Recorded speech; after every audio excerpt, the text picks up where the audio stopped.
In cities and towns across the United States, manufacturing had been the backbone of the economy dating back to the start of the Industrial Revolution. In Fulton, the big business was making bricks. And I'm not talking about the kind that you can find on the outside of a house or school. No, these were much more specialized, called fire bricks. Throughout Callaway County, lakes dot the landscape like craters on the moon. These bodies of water are not the result of Mother Nature's powerful force. Instead, they are the remains of more than a century and a half's worth of clay mining in the area.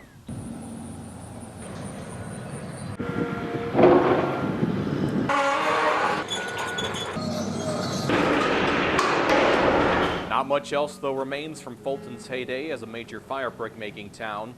The old employee parking lot at Harbison Walker is torn up and full of debris. The main office building is now nothing more than a hole in the ground. And the once massive 250,000 square foot plant has been reduced to little more than a concrete pad with only a small portion of the original structure left standing. But a few decades ago, this was the place to make a living in Fulton. It was a good place to work. A lot of people wanted to work here. Always had a list of applicants. For a labor guy, it had good wages and good benefits. Probably had the biggest paychecks in Fulton.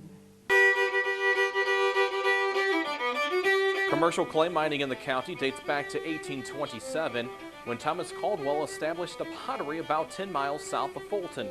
The extensive deposits of clay nearby allowed for many jars and jugs to be made for sale. Remnants of the old pottery still exist today off County Road 430. Old kilns can be seen, although covered with trees and brush. Shards of old pottery are scattered across the hillside.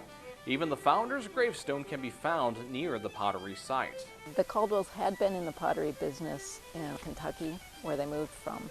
So that was the trade that he had learned, and he just took advantage of it here when he moved to Missouri because it had the resources and great business opportunity. One of the earliest potteries west of the immediate area of the Mississippi.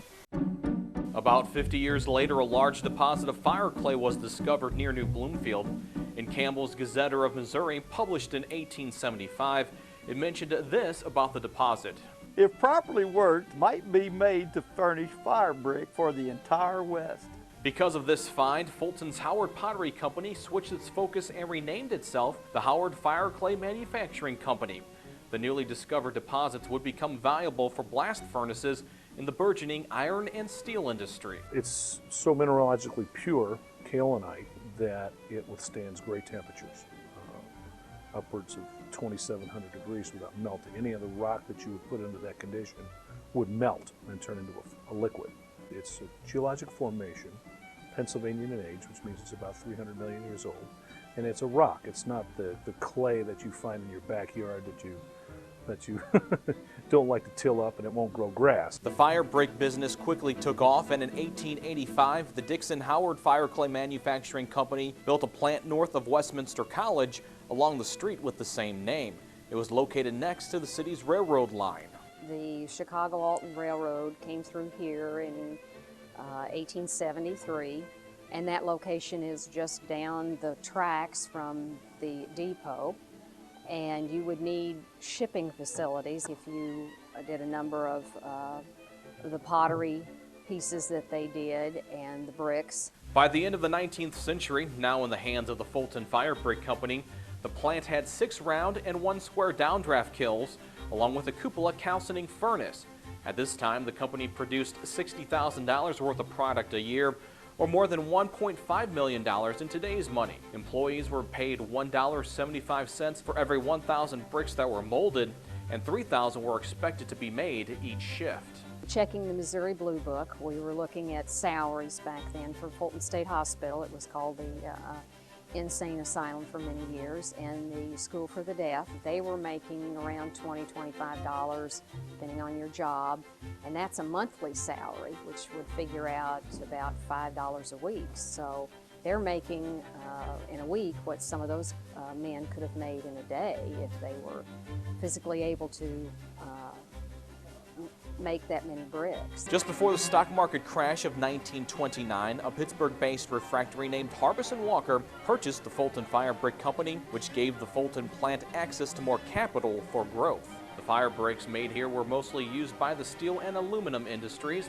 And as demand for both of those products grew, so did the need for more fire brick. By the time World War II was in full swing, the Fulton Works was turning out fire brick at the rate of 15 million per year while employing 225 people. Still, the plant was anything but modern, even by 1940s standards. I've heard my grandfather talk about it, but they called it a pottery then, not a brick plant. There were periodic kills. I know that they made the brick on hand presses and they wheeled them in there and you set them up. Less than a week before the bombing of Pearl Harbor, it was announced that a state-of-the-art refractory would be built west of the old facility on 67 acres of land Harbison Walker had purchased. The new plant would measure 1,000 feet long by 250 feet wide. Initial work on the plant began in the fall of 1945, with an expected opening by the end of 1946. Unfortunately, difficulty in obtaining certain materials delayed construction, so it wasn't until the fall of 1948 before this new modern facility opened. Stuart Westmoreland worked for Harbison Walker for more than 30 years.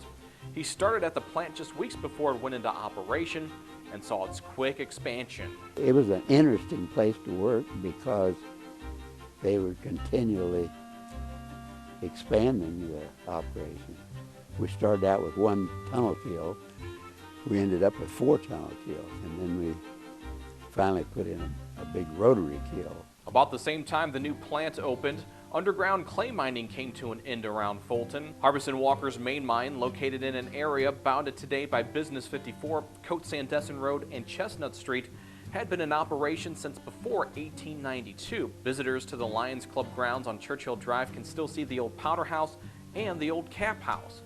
Wayne Fletcher's father spent 25 years underground and dealt with a consistent routine each day to get the clay out of the mine. Those miners would dig, pick and shovel and dynamite, and they would shovel it into the box.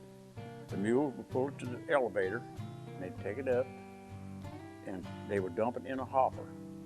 The dump trucks would come underneath, dump the hopper, and they go again. Harbison Walker then shifted its focus to strip mining, which was far less dangerous and far less expensive. But the process of finding the right locations to mine did pose some challenges for the prospecting department. The gentleman that was in charge of that would go around to farmers, businesses, whatever, and because they'd have a geology map to tell them that more than likely there's clay in this area, then he would go talk to the people and try to get them to sign a lease. And if there was enough clay on it, usually they'd just buy the property. Meanwhile, the dangers inside the plant could be far greater. Workers always had to be mindful of their hands and fingers. The main danger in the brick plant was either on the presses making the brick and especially in the grinding department. A guy that I knew well lost a hand in a machine at Harbison. Lots of guys lost a finger or two every once in a while. Perhaps the most labor-intensive job inside the plant was skidding brick or simply stacking bricks on a pallet. Workers were paid based on how many bricks they stacked each day.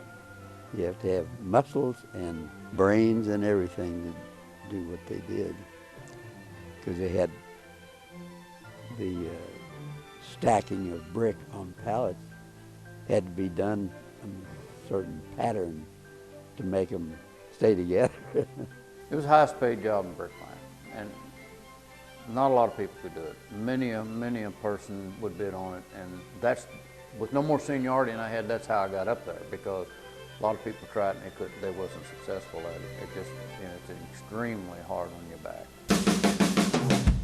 For Jack Barnes, the job made him a superstar of sorts, at least in the fire brick industry. In the late 1970s, a Vandalia car dealer helped start the World Championship of Brick Skating in order to bring more attention to the town. No one knew what to expect initially, but it didn't take long for everyone to know that Barnes was the man to beat in the annual competition. Nobody could beat Jack. Everyone wanted to kind of know how they stacked up against someone at another plant. You got to have a heart big to compete and beat all these other people. Once I won this thing, I didn't want to lose it. And he didn't lose often. In the 22 years of the event, from 1979 to 2000, Barnes won 18 times. He received $500 for winning and an additional $500 for setting a new record, which was accomplished on 14 occasions.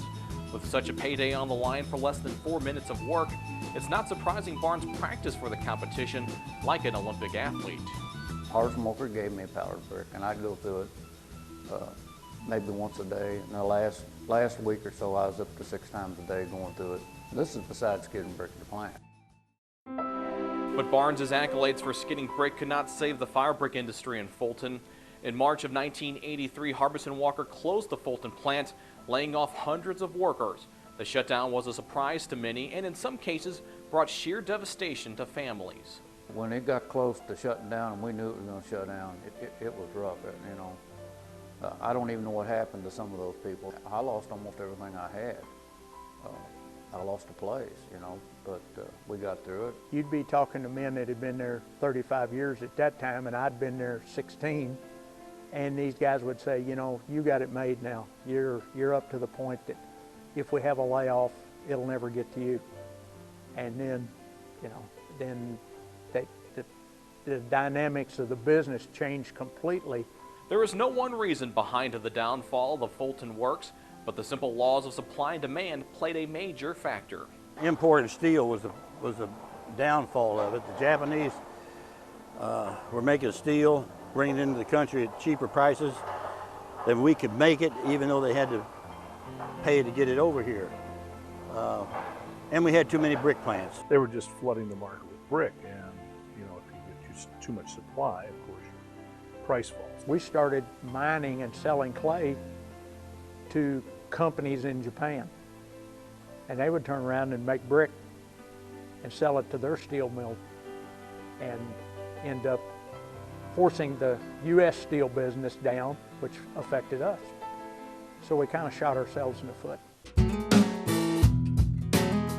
30 years after the Fulton Works stopped producing fire brick, and 15 years after the plant turned out the lights for good, Harbison Walker still has a presence in town, but the staff has been so drastically reduced, the area can at times resemble a ghost town.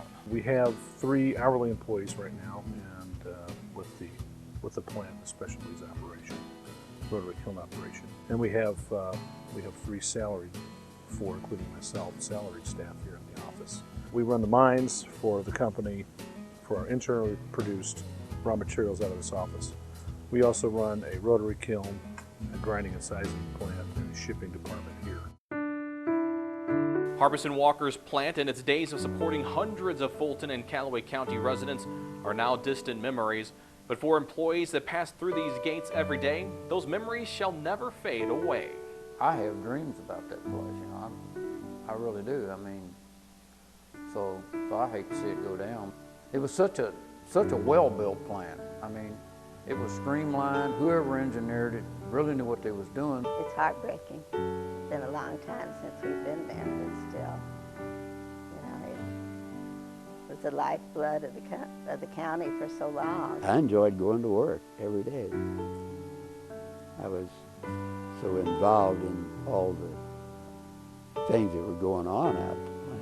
Every day you wanted to see what the result was of something you'd done. When you drive by, you can always remember some incident inside that plant. There'll always be memories there.